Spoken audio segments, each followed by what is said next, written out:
नमस्ते, मेरा नाम ममता गौतम है। मैं दिल्ली विश्वविद्यालय से पीएचडी कर रही हूँ और मैं बहुत शुक्रिया कहना चाहूँगी बीएचसी लाइब्रेरी को बुक इन हैंड कैंपेन।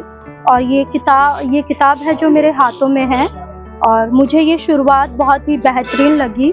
और सबसे अच्छा मुझे ये लगा कि जब कोई भी अपना कलेक्शन इस तरह से देता है तो वो बेस्ट किताबें होती हैं। तो यहाँ पे हर तरह की किताबें हैं। मैं ये भी कह सकती हूँ कि स्वामी विवेकानंद ने जो किताबें लिखी हैं वो किताबें भी हैं। और आप स्त्री विमर्श के बारे में पढ़ना चाहें, दलित विमर्श के बारे में पढ़ना चाहें, या फिर आप किसी भी आइडियोलॉजी से आप कुछ भी पढ़ना चाहते हैं तो आप यहाँ पे पढ़ सकते हैं। तो थैंक यू सो मच इतनी खूबसूरत शुरुआत करने के लिए, और मैं चाहूँगी ऐसा हमेशा ही होता रहे। तो मैं आज जिस किताब पे बोलना चाहूँगी वो मलाला की है। और ये बुक मुझे बहुत अच्छी लगी। एक छोटी सी बच्ची ने लिखा था और उनको प्राइज़ भी मिला, नोबेल पीस प्राइज़। और ये प्राइज़ जो दिया जाता है वो शांति को जो लोग बढ़ावा देते हैं उनके लिए ही होता है ये। तो मलाला मुझे बहुत अच्छी लगी। और एक मुस्लिम छोटी सी बच्ची, अभी जितनी मेरी उम्र है उतनी मलाला की भी उम्र होगी। मलाला को मैंने फेसबुक पे भी ढूंढा, मैंने उनको फ्रेंड रिक्वेस्ट भी भेजी। और जिस दौरान मेरा जन्म हुआ था मलाला का भी जन्म हुआ था, लेकिन मलाला की ज़िंदगी और मेरी ज़िंदगी बहुत अलग थी। हम भारत में थे और मलाला पाकिस्तान में थी। और पाकिस्तान में भी जब तालिबान जो सरकार थी वो कैसे एक बच्ची के जीवन को बर्बाद करती है, इस तरह की समस्याओं से वो जूझ रही थी। हमने भी यूक्रेन रशिया के युद्धों को देखा है और युद्ध कितना बीभत्स होता है, किस तरह से जीवन को बर्बाद करता है और खासकर स्त्रियों के जीवन को बर्बाद करता है। तो मलाला बताती है कि वो एक वैली में रहती थी, माउंटेन है वहाँ पे, और वो पश्तू करके एक समुदाय है। और वो कहती हैं कि मैं पश्तू समुदाय की एक लड़की हूँ। और जो पश्तू समुदाय की जो महिलाएं होती हैं बहुत प्यारी होती हैं। और धर्म में वो मुस्लिम धर्म से हैं तो वो ऐसे बुर्का से अपना सर ढकती हैं। लेकिन इस किताब से पता चलता है कि जो पढ़ने की इच्छाएं हैं, जिसकी एक महिला के अंदर जो इच्छा है वो मलाला में दिखती है। और मलाला मुझे बहुत अच्छी लगी।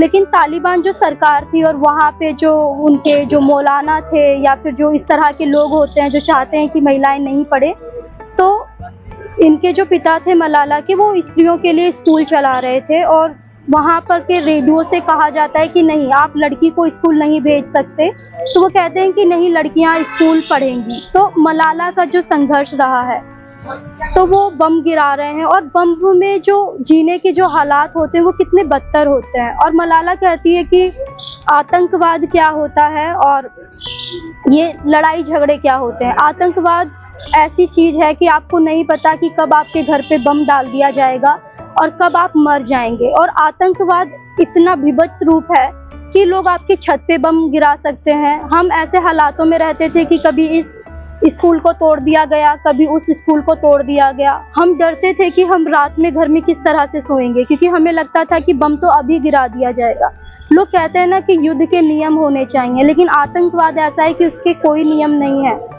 लोग सोने में डरते थे, मलाला भी सोने में डरती थी कि वो सोते वक्त ही इस तरह की चीज़ें करते हैं कि लोग मर जाएं और लोग स्कूल जाना छोड़ दें। तो मलाला का इंटरव्यू था, या मलाला डायरी लिखती थी उस समय, और वो डायरी बीबीसी पब्लिश करता था। तो मलाला ने उसमें लिखा कि बच्ची की इच्छाएं कितनी है कि वो स्कूल जाए। तो जब उसको धमकियां दी जाती है, तालिबान जो भी उनका आतंकवादी संगठन है, वो कहते हैं कि हम तुमको मार देंगे।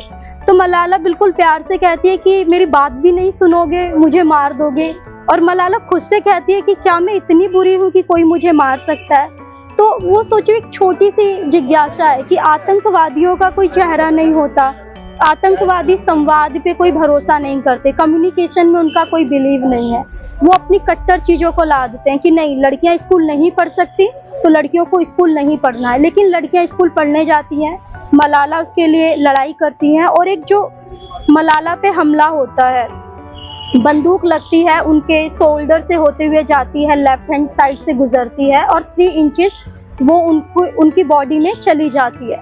तो मलाला बताती है कि उनका ये जो लेफ्ट या बाएं तरफ का जो भी हिस्सा है वो डेड हो चुका है, मतलब उनकी पलकें अब वो झपका नहीं सकती और अपने होठों से वो मुस्कुरा नहीं सकती। तालिबान जो भी आतंकवादी संगठन है उसने सजा दी है कि कोई स्त्री बोल कैसे सकती है और कोई स्त्री पढ़ कैसे सकती है, लेकिन मलाला कहती है कि नहीं, अभी भी मैं मुस्कुरा रही हूँ, शायद मैं इस हिस्से से जिंदगी भर ना मुस्कुरा पाऊँ, मेरी पलकें कभी झपके ना इस हिस्से से, लेकिन मेरा ये हिस्सा वही है जो पुरानी मलाला थी और ये आतंकवाद में बंदूक खाने के बाद भी वही मलाला है। तो एक छोटी सी बच्ची, आप समझ सकते हैं कि वो 12 या 13 साल की थी, उस समय वो किसी से भी नहीं डर रही।